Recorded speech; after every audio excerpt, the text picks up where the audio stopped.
তখন তারা পাটিগণিতটা বুঝত, যোগ বুঝত, বিয়োগ বুঝত, ভাগ বুঝত, গুণ বুঝত। কিন্তু এখন শিক্ষা ব্যবস্থা এমন স্তরে গিয়ে পড়ছে যে ক্লাস 8-এর ছাত্রদের যদি একটা স্ক্রিপ্ট বাংলাতে ধরিয়ে দেয়, বলা হয় যখন শুদ্ধ করে পড়ে সেটাও শেখা হয় না। শিক্ষার এই যে বিধ্বস্ত অবস্থা, প্রথম কথা খেয়াল রাখেন যে আমরা সরকারের নয়। এখন যে সরকার আছে, এই সরকার জনগণের জন্য একটা সুষ্ঠু নির্বাচন উপহার দেওয়ার জন্য দায়িত্বে থাকবে। আনুষঙ্গিক কিছু কাজ তাদের কিছু সংস্কার এবং কিছু সেবামূলক কাজ। এখনকার এই সময় সবচেয়ে বড় দাবি হচ্ছে দ্রব্যমূল্যকে মানুষের সমান সমান ভিতরে নিয়ে আসা, যেটা এখনো আনা যায় না। এটা নিয়ে আমরা সবাই উদ্যোগ নেই। দ্বিতীয় দাবিটি হচ্ছে শিক্ষা জাতির মেরুদণ্ড। এই শিক্ষা যদি একটা জাতির বিধ্বস্ত হয়ে যায়, সেই মেরুদণ্ড থাকে না। আমরা এই শিক্ষা সংস্কারের জন্য আমাদের পক্ষ থেকে সুনির্দিষ্ট প্রস্তাব আমরা রেডি করেছি। সরকার এখন চাইলে আমাদের কাছে আমরা করব, যে শিক্ষায় মানুষকে মানুষ করবে না, শুধু মানুষকে যোগ্য নাগরিক হিসেবে করবে, তার যোগ্যতার বিকাশ হবে। আমরা ওই কিছু কাগজ হাতে তুলে দেওয়ার জন্য ওই শিক্ষা চাই না। কাগজের চাইতে তার গুণাবলীগুলো তার মধ্যে বেশি বিকশিত হয়। শিক্ষার উদ্দেশ্য হচ্ছে যে শিশুর মধ্যে সুস্থ যে গুণাবলী আছে ওটাকে জাগ্রত করে তোলা। সেই শিক্ষাটাই আমরা জাতির সামনে আমরা পরামর্শ দিব আমাদের পক্ষ থেকে, যে সেই শিক্ষাটাই যেন বাস্তবায়ন করা হয়। একটা প্রশ্ন করার জন্য ধন্যবাদ। তারপরে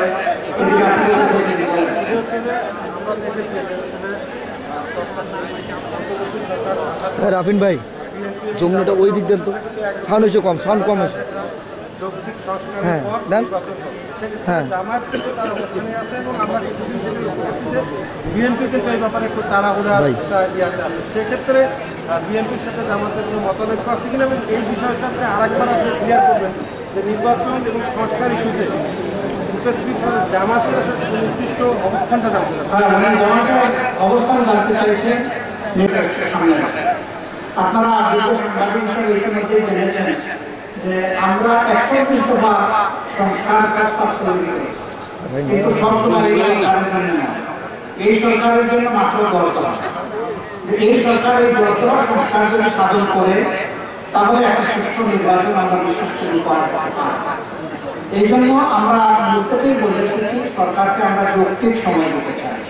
এই যৌক্তিক সময়ের বছরের পর বছর যেমন নয়, আবার তাড়াহুড়া করে সংস্কার বাদ দিয়েও নির্বাচন যদি হয়, সেই নির্বাচনটা সুষ্ঠু হবে। বাকি 3টা নির্বাচন পরস্পর, তার পরপর 3টা নির্বাচনে ভোট দিতে পারলো না, নিজের মনের মতো করে দল এবং নেতা নির্বাচন করতে পারলো না। আমরা কি যেমন তেমন আরেকটা নির্বাচন চাই? আমরা একটা সুষ্ঠু নির্বাচন চাই। এটা বিএনপিও চাই, আমরাও চাই, সব দল চাই যে একটা সুষ্ঠু নির্বাচন হবে। এই জন্য আপনি যেটা বলছেন যে বিএনপি একটু তাড়াহুড়া করছে, আমি এটা বলবো না। আমি বলবো যে বিএনপি বরঞ্চ নির্বাচনের কথা সরকারকে আমাদের চেয়ে একটু বেশি স্মরণ করে দিচ্ছে।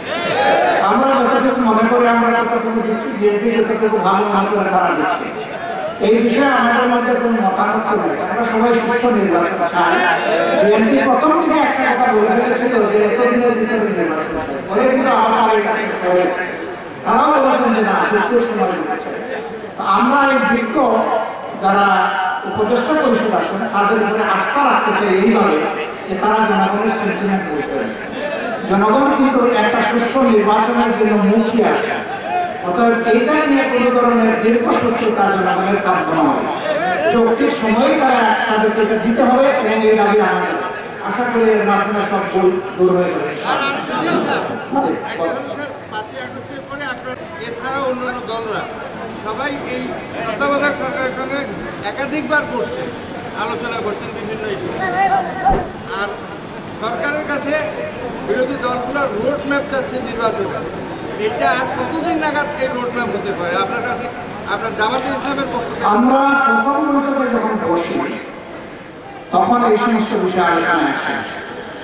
তখন এসেছিল দেশের শান্তি শৃঙ্খলা, বাজার, আরো কিছু রাষ্ট্রীয় গুরুত্বপূর্ণ বিষয়, যেগুলোকে মৌলিক সিদ্ধান্ত নেওয়ার বিষয়। দ্বিতীয় বৈঠকটা এই বিষয়টা এসেছে। তখন প্রধান উপদেষ্টা নিজেই বলেছেন যে আমরা সংস্কার শেষ করে রোডম্যাপে হাত না দিয়ে বরঞ্চ সংস্কার এবং নির্বাচন দুইটার প্রস্তুতি আমরা একসাথে চালাই। এবং এর কিছু দৃশ্যমান উন্নতি আমরা লক্ষ্য করছি। ইতিমধ্যে আগে যে অপূর্ব অপদার্থ দলীয় নির্বাচন কমিশন ছিল তারা পুরোটা বিদায় নিয়েছে। নতুন নির্বাচন কমিশন গঠনের জন্য সার্চ কমিটি গঠন হয়েছে এবং দল ভোটগুলার পক্ষ থেকে অংশীদারের পক্ষ থেকে সরকার প্রস্তাবনা চেয়েছে যে 5 জনের এই কমিশনে কারা থাকবে। সকলেই তাদের প্রস্তাব গতকাল পর্যন্ত উপস্থাপন করেছেন, আমরাও করেছি। আমরা আশা করছি অতি দ্রুত এই ব্যাপারে সিদ্ধান্ত নিয়ে একটা কার্যকর নির্বাচন কমিশন গঠন করা হবে।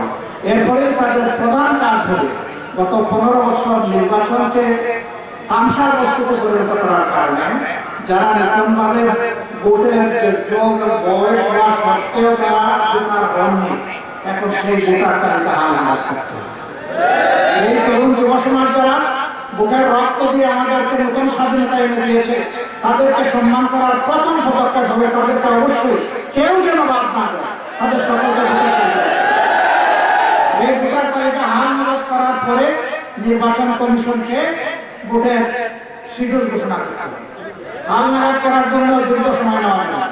স্বল্পতম সময়ের ভিতরে আন্তরিকতা থাকলে এবং সমাজের সমস্ত যন্ত্রভাবকে যদি কাজে লাগানো যায় তাহলে এটা সম্ভব বলে মনে করি। আমরা আমাদের পক্ষ থেকে সর্বাত্মক সহযোগিতা করবো এই ব্যাপারে, তারা যদি আমাদের সহযোগিতা চান।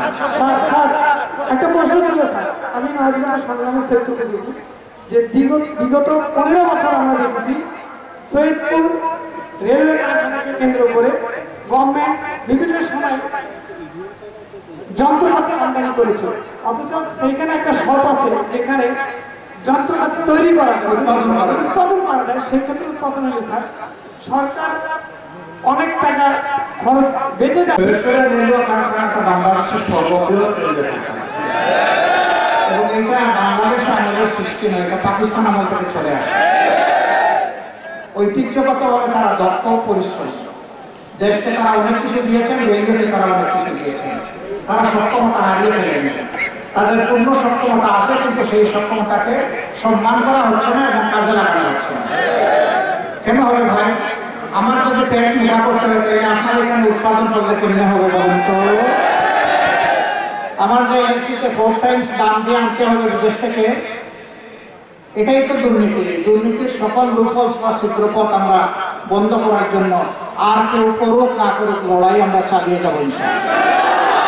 সৈয়দপুরের কারখানা একটিভাবে দেশকে নূতন করে দিবে এবং শুধু সৈয়দপুর না, বাংলাদেশের যত জায়গায় এই ধরনের আমাদের রিসোর্স রয়েছে সকল রিসোর্সকে আমরা কাজে লাগানোর জন্য আমরা আপোষহীন সংগ্রাম চালিয়ে যাচ্ছি। আল্লাহ যদি দেশ পরিচালনার দায়িত্ব আমাদেরকে দেন, আমরা কথা দিয়ে যাচ্ছি আর সংগ্রামের দরকার হবে না, ইনশাআল্লাহ বিনা সংগ্রামে সেই দাবি করব। এই নির্বাচনের বাইরে আমরা চেয়েছি আমি তাতে পারি না। জিনিসটা হচ্ছে ধরেন 10টা দল নির্বাচনে অংশগ্রহণ করবে, কিন্তু 10 জন প্রার্থী যদি থাকেও 10 জনের মধ্যে কম্পিটিশন হয় 2 জন বা ম্যাক্সিমাম 3 জনের, বাকিরা কম্পিটিশনে আসতে পারে না। এই কম্পিটিশনে যারা আসতে পারে না হয়তো বা তাদের দলের সারা দেশব্যাপী অথবা নির্দিষ্ট আসনের সমর্থন কম, কিন্তু তাদের মধ্যে অনেক যোগ্য লোক আছেন যারা দেশকে বেশি দিতে পারে না। আবার জনপ্রিয়তার কারণে যারা 1 নম্বর হয়ে গেলেন, হয়তো প্রার্থীর মন যে জনসভায় ভালো করে তিনি বক্তব্য দিতে পারেননি এবং সংসদে গিয়ে তিনি নিজের মেয়ের লেখা ওই কথাটা করতে পারেন, তিনি যাচ্ছেন আইন ঘোষণা করছেন এবং এটা হচ্ছে। হ্যাঁ, উনি বলেছেন যে নিজের মেয়ের লেখা জনগণের স্বার্থের কথা বলতে না পারলেও সেখানে গান গাওয়া যায়। এইরকম সংসদটাকে একটা মানে রসিকতার জায়গায় পরিণত করা হয়েছে। আমরা চাই যে জনগণের প্রত্যেকটা ভোটের মূল্যায়ন হয়। এইভাবে যে দল সারা দেশে 1% ভোট পাবে তাদের 3 জন প্রতিনিধি সংসদে, এখানে বিভিন্ন দল লোক আবশ্যক ঘোষণা করবে। এটাই তো বহুদলীয় গণতন্ত্রের সৌন্দর্য, এটাই তো আমরা চাই।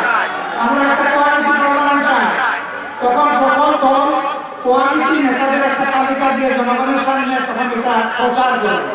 যদি এর মধ্যে কোনো ভুল থাকে, এখানেও যদি বেষ্টন করা হয়, জনগণ চিৎকার দিয়ে বলবে এই প্রার্থী এটা যোগ করা, তখন তালিকায় সেই প্রার্থীকে বাদ দিতে বাধ্য হবে। এইভাবে একটা মানসম্মত আমরা জাতীয় সংসদ পাবো, যেখান থেকে সত্যিকার অর্থে দেশের মানুষের জন্য ভালো কিছু আমরা আশা রাখি। আমরা সেই আশায় নাগরিকদের প্রত্যেকটা ভোটের মূল্যায়ন হয়, এই জন্য এই ব্যবস্থা আমরা বাস্তবায়ন করব। ধন্যবাদ। আপনাকে আরেকটা প্রশ্ন আমি এখন টিভিতে কাজ করি স্যার, আমরা তো জানি জামাত একটি নির্বাচনমুখী রাজনৈতিক দল, সেক্ষেত্রে সুযোগের অভাবে হয়তো বা বিগত দুটি নির্বাচনে জামাত আসেনি।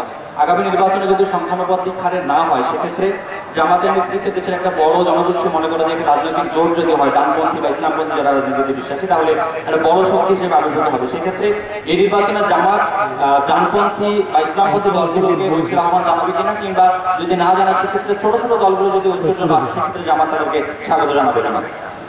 আপনাকে ধন্যবাদ এই প্রশ্ন করার জন্য। প্রশ্নটা খুব জটিল রসায়নের প্রশ্ন, আর কম কথায় সারার জন্য। প্রথমত হচ্ছে যে নির্বাচনের আমেজ যখন পুরো তৈরি হয়ে এখন সংস্কারের আমেজ চলছে। নির্বাচনের আমেজ যখন তৈরি হয়ে তখন সকল দল তার সদিচ্ছা নিয়ে সামনে জনগণের সামনে আসে। আমরা সবসময় একটু বিশ্বাস, আমরা চাইব ঐক্যবদ্ধভাবে নির্বাচন করব, কিন্তু শুধু আমরা চাইলে হবে না, সকল পক্ষকে এটা চাইতে হবে এবং এই চাওয়ার ক্ষেত্রে সকলকে উদার দৃষ্টিভঙ্গির পরিচয় দিতে হবে। সম্পূর্ণ দলীয় দৃষ্টিভঙ্গির প্রেক্ষাপটে করে যদি সেই ঐক্য চাহিদাকে ঐক্য হয়, এটা হচ্ছে আরেকটা কর্তৃত্ববাদ কায়েম। কর্তৃত্ববাদের জ্বালা থেকে বাঁচার জন্য এই তো দফায় দফায় আমাদের সংগ্রাম, আমাদের সন্তানদের সংগ্রাম। এই জন্য আমরা সকল দলের প্রতি অনুরোধ করবো, দেশের স্বার্থকে বড় করে রেখে সবাই যেন উদার মানসিকতা লালন করেন এবং দেশের স্বার্থকে সামনে রেখে দেন তারা আসলে কার্যকর ভূমিকা পালন করবেন। তবে গণতন্ত্রের দুই চাকা ছাড়া প্রধান চলে না, মিনিমাম 2 চাকা লাগবে, বাইসাইকেল মোটরসাইকেল।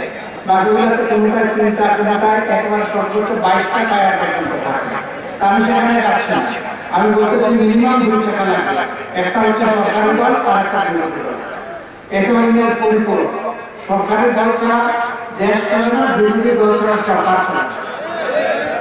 বিরোধী দল সরকারকে সুবিধার জন্য এবং দেশের জনগণের স্বার্থ সংরক্ষণের জন্য পাহারাদারের ভূমিকা পালন করে।